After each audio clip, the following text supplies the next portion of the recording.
My name is Simone Hayes. I am 35 years old. I am a named partner at a law firm in Chicago's Loop. My name is the first name on the door. I want to take you to a Friday evening in October. A dinner party in a Gold Coast penthouse hosted by a man named Richard Calloway, who is the CEO of a private equity firm and who is amongst very wealthy men who have always been very wealthy, completely unaccustomed to being surprised. My husband Marcus has brought me to this dinner. He has told me it is a casual gathering of colleagues.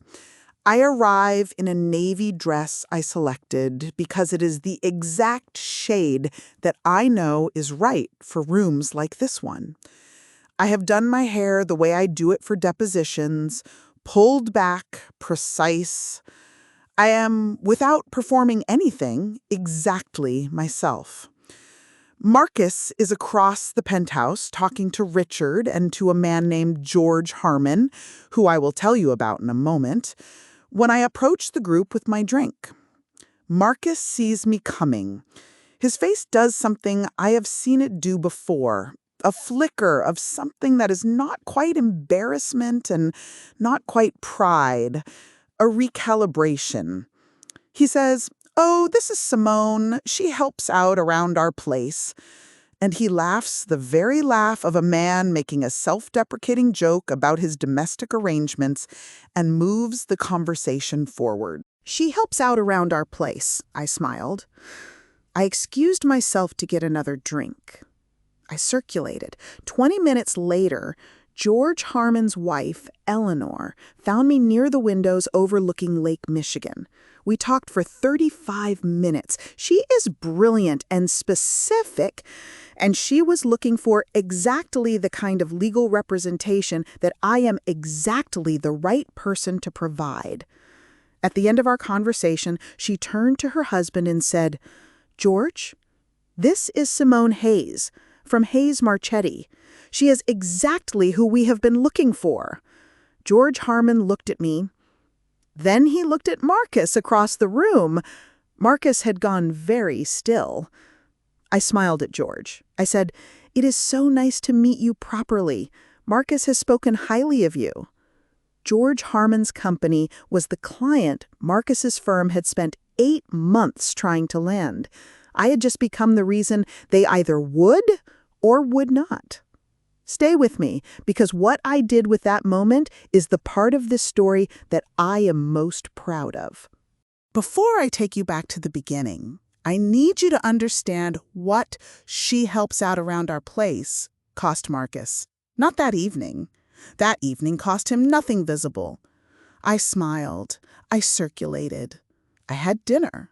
I was charming to everyone in the room, including Richard Calloway, who runs the firm Marcus has been trying to impress for 2 years. What it cost him became visible over the following 8 weeks, in stages, each stage more complete than the last. Here is what Marcus did not know when he said those words. He did not know that George Harmon's firm had been referred to me specifically 2 months earlier by a colleague who had worked with me on a corporate restructure. He did not know that I had a preliminary call with Eleanor Harmon in September, and that she had told me she was coming to Chicago in October, and that they would have more information then. He did not know that the dinner party he had brought me to at Richard Calloway's Gold Coast penthouse was the occasion Eleanor had met. He introduced the woman George Harmon was about to hire as his household help in front of George Harmon. That is the thing I need you to hold.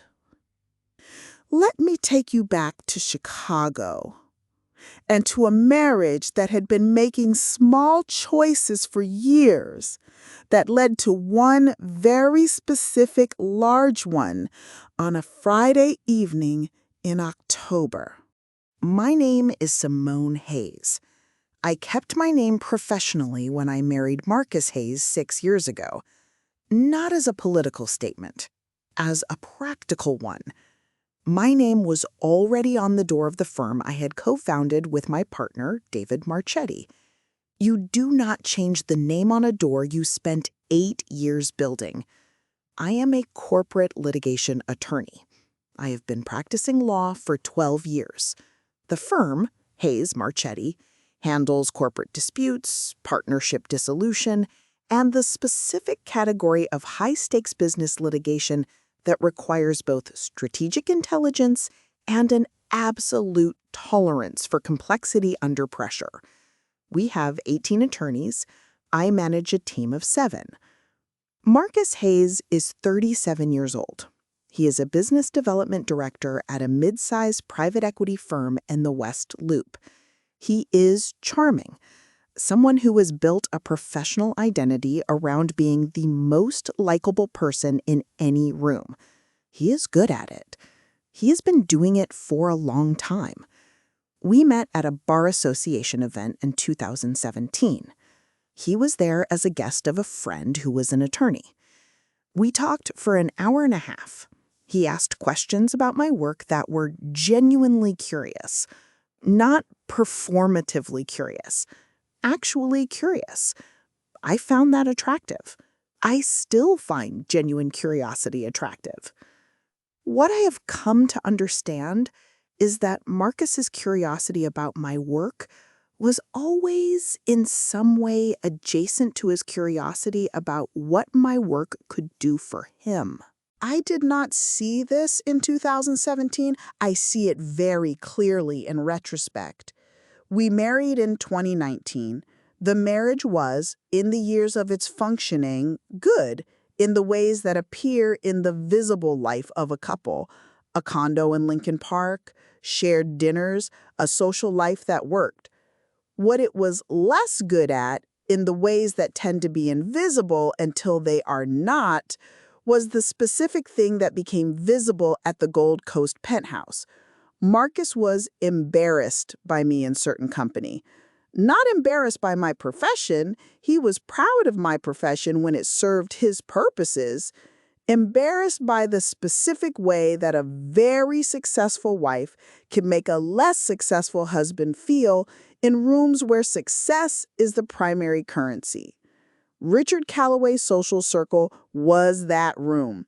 Men who had built wealth at a scale that Marcus had not yet reached, and that he was working toward with the specific energy of someone who finds proximity to wealth meaningful in itself. In that room, Marcus needed to be the significant one. And I, simply by being myself, complicated that. He had been handling this for about a year by making me smaller in those rooms without quite doing anything I could object to directly. The Gold Coast dinner was the night that calculation failed him completely. Drop your city below right now. I want to know where you're watching from. Chicago, New York, Atlanta, London, wherever. Drop it in the comments. And subscribe to Karma Delivered right now if you have not already done it. Because what happened with George Harmon's company and what I did in the 8 weeks that followed the Gold Coast dinner is the part of this story that you are here for. Subscribe, drop your city, and stay. I want to give you the year before the Gold Coast dinner because it does not come from nowhere. The first time Marcus minimized me in company I can specifically identify was at his firm's Christmas party the previous December. He introduced me to his managing partner as my wife. She's in law, family stuff, estate planning, that kind of thing. I do complex corporate litigation. Estate planning is not what I do. He knew this. I watched him say it, and I noted it, and I told myself it was an oversimplification born of the specific awkwardness of describing a partner's work to someone who does not share the field. The second time was at a dinner with his college friends in February. One of them asked what I did. Marcus said, "She works long hours. That is what she does." Everyone laughed. I laughed. I moved the conversation on. The third time was at a client event of his in April. He introduced me by first name only, not as his wife, not as an attorney, not as a person with any specific identity. Just, "This is Simone," as if I were an accessory present by arrangement. Each of these was deniable. Each of them was also a pattern. I am a litigator. I recognize the construction of a pattern across individual incidents. I had been building my own record of this for 6 months before October. Not because I was building a legal case against my husband, I want to be clear about that. I was building clarity about who my husband was in the rooms that mattered to him, about the gap between how he spoke about me in private and how he positioned me in public. That gap over 12 months had become significant. The Gold Coast dinner was not the first incident. It was the one that was witnessed by the wrong person. Or, depending on how you look at it, the right one. Drop your city right now, because I want to know if there is anyone watching this who has ever been made smaller by someone who was supposed to make you larger. Not through cruelty, through calculation, the quiet administrative choice in rooms that matter to them to be the significant one while making you the footnote. Drop your city. I am reading every comment. I need to tell you about Eleanor Harmon specifically because Eleanor is the mechanism through which this story resolves, and she deserves to be understood as a person rather than a plot device. Eleanor Harmon is 52 years old. She is the general counsel to Harmon Capital Partners, the private equity firm her husband George co-founded 23 years ago. She has a law degree from Yale. She has been practicing corporate law for 26 years. She is sharp in the specific and unhurried way of someone who has spent decades in rooms where the other person underestimated her and has learned to let that underestimation do its work. 2 months before the Gold Coast dinner, a colleague of mine named Patricia had mentioned a client of hers who was looking for a specific expertise in a partnership dispute. Patricia thought the case was outside her firm's scope, but exactly in mine. She made an introduction. I had a preliminary call with Eleanor in September. The call was 45 minutes. It was the best business development call I had had in 2 years. Not because Eleanor was easy, but because she was asking exactly the right questions and I had exactly the right answers. She said at the end of the call, "I'm going to Chicago in October. I would like to continue this conversation in person. We have some decisions to make, and I prefer to make them with someone across the table." I said, "Tell me when and where, and I will be there." She told me she would be at a dinner in the Gold Coast. She did not tell me whose dinner it was. She sent me the address. I recognized it when Marcus told me we were going to Richard Calloway's place for a casual Friday gathering. I did not tell Marcus I knew Eleanor Harmon. I did not tell Marcus that the address he had given me matched the address she had given me. I said, "Sounds good. What time?" And I selected the navy dress. When I found Eleanor at the window overlooking Lake Michigan, we talked for 35 minutes. She had her wine, I had mine. We covered the substance of what her firm needed and what my firm could provide. She is exactly the kind of client I am exactly the right attorney for. Complex, high stakes, requiring both legal precision and strategic intelligence. At the end of those 35 minutes, she turned to George and said, "She is exactly who we have been looking for." I had not introduced myself. She had already known who I was. The person Marcus had called the household help was the person Eleanor Harmon had traveled to Chicago to meet. Subscribe to Karma Delivered right now. Because what I said to Marcus on the drive home and what happened in the 8 weeks following is the second half of this story. And it is the part where the pattern resolves. Subscribe and stay. There is a business card in my desk drawer at the office. It is one of George Harmon's cards, the physical kind. The kind that very established companies still produce because physical cards communicate a specific seriousness. George handed it to me at the end of the evening, not in a formal context. We were near the door, saying goodbyes, and he pressed it into my hand and said, "Eleanor is right. We will be in touch." And then he looked at Marcus, standing slightly behind me, and said with the specific warmth of a man who has just made a decision, "You should be proud of her." Marcus said, "I am. Of course I am." In the car on the way home, he said nothing for several minutes. Then he said, "You knew Eleanor Harmon." I said, "We had spoken in September." He said, "You knew she was going to be there." I said, "I knew she would be at an event in the Gold Coast in October. I did not know it was Richard's dinner until you told me the address." He was quiet again. Then, "Why didn't you tell me?" I said, "You told me it was a casual gathering. I did not think my work calendar was relevant." There was nothing he could say to that. He had told me it was casual. I had taken him at his word. He said, "What you said about the Harmon account, that could be significant for us." I said, "It could be significant for my firm." He said, "I mean for the family, for us." I said, "Marcus, I am the family. I am the one with the Harmon account." We drove the rest of the way home in silence.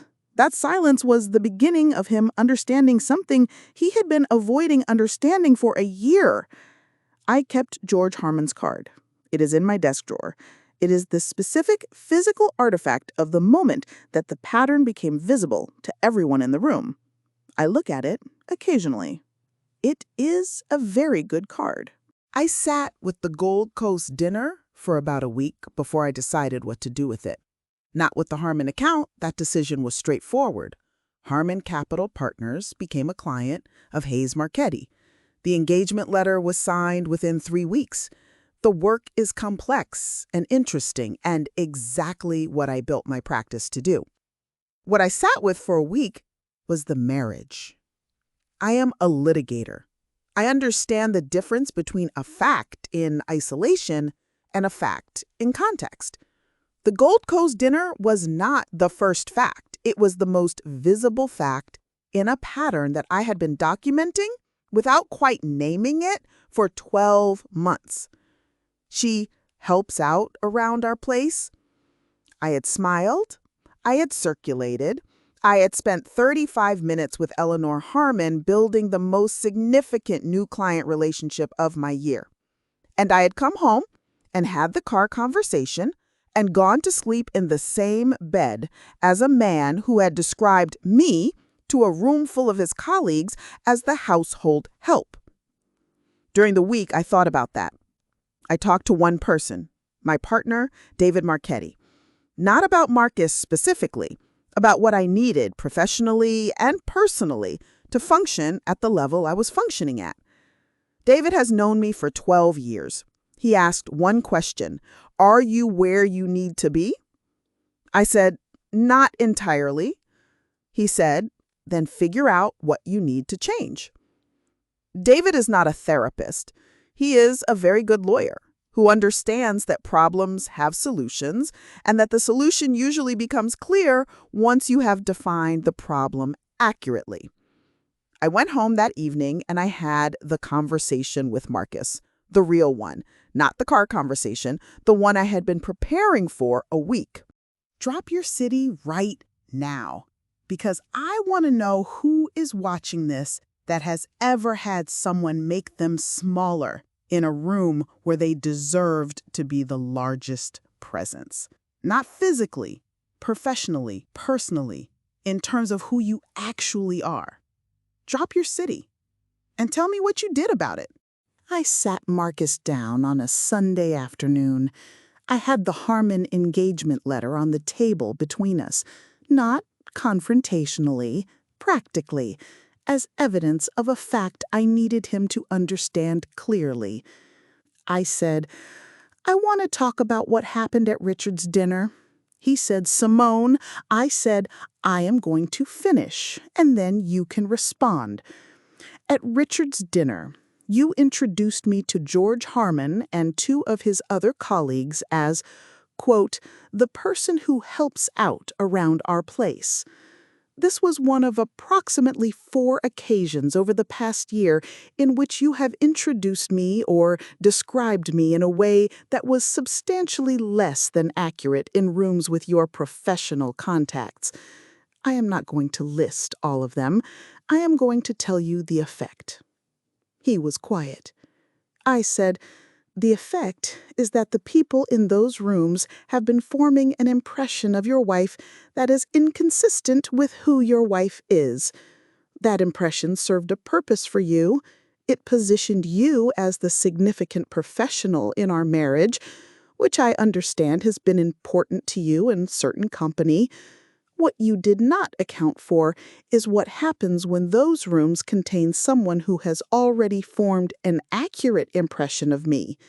He said, "George Harmon?" I said, "George Harmon's firm is now a client of Hayes Marchetti. The engagement was signed this week. I want to be clear. I am not telling you this as a consequence or a punishment.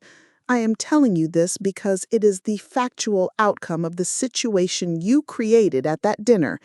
The accurate impression of me, which Eleanor Harmon already had, resulted in a client relationship. The inaccurate impression you were cultivating resulted in George Harmon looking at you in a way that I think you found uncomfortable." He said, "You planned that." I said, "I did not plan Eleanor Harmon being at Richard's dinner. I planned being exactly myself when she was. That is all I ever planned to do." There was a long silence. Then Marcus said, "What do you want from me?" I said, "I want you to understand that the next time you introduce me to someone as the household help, it will be to someone who already knows my name is on the door of a law firm. I cannot always control that. I would prefer you understand it before I have to demonstrate it again." He understood. I believe he genuinely understood. What he did with that understanding in the months that followed, whether he became someone different in those rooms or whether the pattern continued, is still being determined. But that Sunday afternoon, he understood. Subscribe to Karma Delivered right now because the 5 waves of karma in this story, what happened to Marcus's relationship with Richard Calloway, what happened with his own firm, and what George Harmon said to him at the closing dinner, all of that is coming. Subscribe and stay. Within 2 weeks of the Gold Coast dinner, word had moved through the relevant professional circles in the way that word moves in those circles, quietly, accurately, and in ways that cannot be managed. George Harmon mentioned to Richard Calloway that he was engaged with a firm called Hayes Marchetti. Richard asked, "Which attorney?" George said, "Simone Hayes." Richard said, "Marcus's wife?" George said, "Yes." I know this because Richard called Marcus the next day and said something that Marcus relayed to me. Not immediately, eventually, in the way that men relay things they have found humbling when they have had time to process the humbling. Richard said, "You did not tell me your wife was Simone Hayes from Hayes Marchetti." Marcus said he had not thought it relevant. Richard said, "I have been trying to get a meeting with Hayes Marchetti for 6 months. She was at my dinner." At his dinner, in the position Marcus had placed her. Richard did not call Marcus about this with anger. He calls him with the specific disorientation of a very successful man who had just understood that he had a significant resource in his living room, and his host had introduced it as the catering staff. That phone call and the disorientation in it had effects on Marcus's standing with Richard that unfolded over the following months in the specific way of these things. Not a dramatic falling out, a recalibration. Richard recalibrated his understanding of Marcus's judgment. The Harmon account? The engagement went well. I cannot discuss specifics, but I can tell you that it was the kind of work that generates referrals. And it generated them. And Hayes Marchetti had a good year as a result. Marcus's firm did not land the Harmon account. This was not my doing. I had no involvement in Marcus's firm's business development efforts. The Harmon account landed at Hayes Marchetti because Eleanor Harmon had decided in September who she wanted and had found her at Richard's dinner in October. The two outcomes existing simultaneously is the specific geometry of the situation. First wave, the Harmon account. Hayes Marchetti signed an engagement letter within Harmon Capital Partners within 3 weeks of the Gold Coast dinner. The work that engagement produced is some of the best work my firm has done. The client relationship Eleanor Harmon and I built is built on the accurate impression she had of me before she walked into Richard's penthouse. It is built on 35 minutes at a window overlooking Lake Michigan. It is built on everything Marcus tried to make smaller. Second wave, Richard Calloway. The phone call Marcus received the morning after George Harmon mentioned Hayes Marchetti to Richard was, by Marcus's own eventual accounting, one of the more uncomfortable phone calls of his professional life. He had been cultivating Richard's regard for 2 years. What Richard said in that call, which I have summarized already, was a specific recalibration of that regard. It was not devastating. It was the kind of gentle shift that changes what rooms you are invited to. Third wave, the closing dinner. When the Harmon engagement reached its first significant milestone, Eleanor organized a dinner to mark it. She invited David Marchetti and me, and she invited George, and she invited 2 of their board members. She also, as a gesture of warmth, asked if I wanted to bring anyone. I brought Marcus.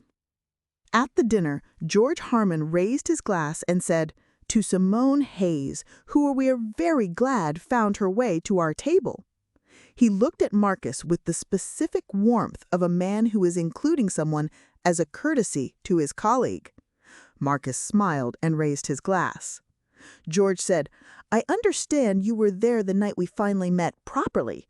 You should have introduced her sooner." Marcus said, "Yes, I should have." Fourth wave, the Sunday conversation. I said what I needed to say. Marcus heard what he needed to hear. Whether it produces the person he could choose to be in those rooms going forward is his work to do.